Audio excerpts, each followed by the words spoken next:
हम भी एनडीए को हराने में लगे हुए थे 2020 में। चिराग पासवान जी भी एनडीए के लगभग खिलाफ ही थे।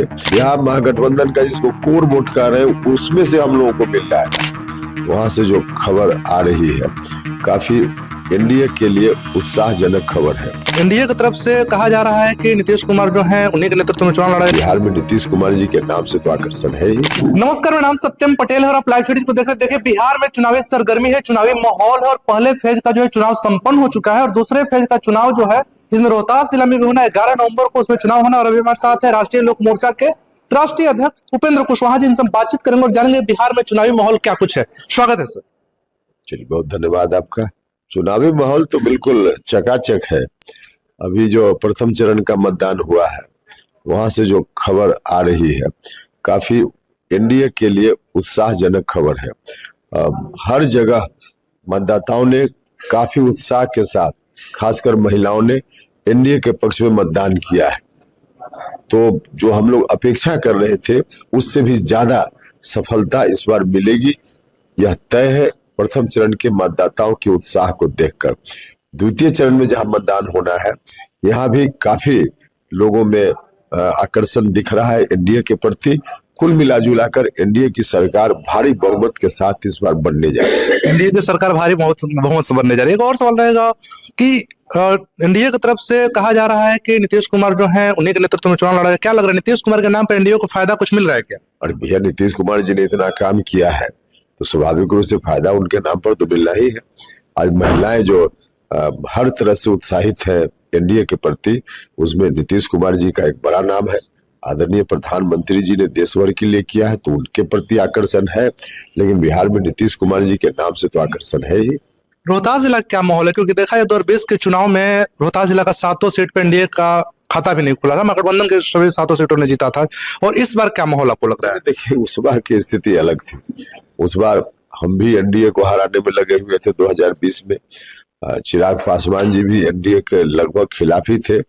इस बार हम सब लोग एक साथ हैं और जनता में जो सरकार का काम है उसका आकर्षण है। तो कुल मिलाजुलाकर इस बार 2020 के कंपैरिजन में ठीक उलट एक आध अपवाद शायद कहीं मिल जाए, वरना सभी सीटों पर एनडीए की जीत इस बार होगी। अभी बिहार में महिलाओं को कुछ दिन पहले 10,000 रुपया महिला रोजगार करने के लिए दिया है। क्या लग रहा है, इसका भी फायदा एनडीए को मिल रहा है? निश्चित रूप से सरकार कोई अच्छा काम करेगी तो फायदा तो मिलेगा ना उसका। हम भी जाते हैं गांव में कहीं भी, या बड़ी सभा हो छोटी सभा हो, तो महिलाएं बड़ी संख्या में होती है और उनसे जब पूछते हैं कि किन कौन कौन लोग हैं यहाँ जिनको 10,000 रुपया मिला है, तो देखते हैं कई जगह की आधा से ज्यादा महिला हाथ उठा देती है। और बाकी जिनको नहीं मिला है उनके लिए भी सरकार कह रही है नहीं मिला है उनको भी मिलेगा और बाद में 2 लाख रुपया देंगे। तो काफी कुछ सरकार के काम को लेकर तो है ही आकर्षण। तेजस्वी यादव भी घोषणा की है कि हम भी 30-30 हजार रुपया बांटेंगे। अब उनको जब घोषणा ही करनी, उनको मालूम है कि सरकार उनका तो बनने का दूर दूर तक कोई मतलब ही नहीं, तो 30,000 क्या 30-30 लाख घोषणा कर दे। अब जिसको देना है वो ना सोच समझ कर घोषणा करता है कि सरकार बनेगी तो कल हमको देना है। उनको मालूम है कि सरकार ही नहीं बननी है, तो 30 लाख भी घोषणा कर देंगे तो क्या फर्क पड़ता है। तेजस्वी यादव लगातार दावा कर रहे हैं कि इस बार महागठबंधन की सरकार बहुत मजबूती से आ रही है बिहार में। अब उनको कहिए कि इंतजार करें मतगणना तक, अपने कार्यकर्ताओं के मनोबल को बढ़ाने के लिए ऐसा बोलते हैं। नहीं तो अभी अगर थोड़ा सुस्त दिखेंगे तो उनका वर्कर और डिमोरलाइज्ड हो जाएगा, तो इसलिए ऐसा बोलते हैं। बाकी उनको भी मालूम है कि सरकार एनडीए की ही बनेगी। अंतिम सवाल रहेगा आपसे कि सासाराम विधानसभा में क्या माहौल है, चूंकि सासाराम में आपकी धर्मपत्नी भी चुनाव लड़ रही है। क्या लग रहा है सासाराम का? सासाराम का माहौल तो और भी अच्छा है। चारों तरफ आप जाकर पता कर लीजिए, एक तरफा माहौल है। कुछ लोगों ने प्रयास किया था शुरुआती दौर में, कुछ कंफ्यूजन पैदा बाहरी भीतरी कर रहे थे, कई तरह की बात लोग बोल रहे थे, लेकिन जनता उन लोगों में से किसी की बात में नहीं आई है और सब लोगों ने मिलकर एकदम एनडीए के पक्ष में अपनी मुस्तैदी दिखाई है। और इसका सीधा दिखेगा भी आपको, मतदान लोग करेंगे और 14 तारीख का इंतजार कीजिए।